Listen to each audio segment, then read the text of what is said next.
Uyqudan turib, endi mazza qilib choy ichib o'tirsam, men buni yurganini qaranglar. O'lguday qo'rqaman tarakan degan narsadan. Endi u yerda o'tib keta olmayapman, boshimga tushib ketadimi deb qanaqa o'ldirishni bilmayapman. Yana katta iflos, katta tarakan. Nima qilay? O'tiraveraymi? Hech narsa bilmaganday bo'lib.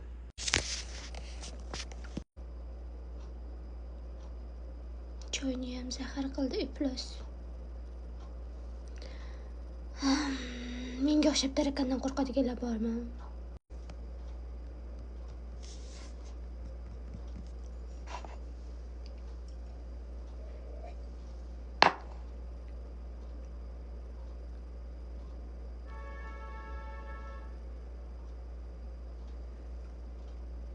Pastga tushib ketmasmikan oyog'i toyib?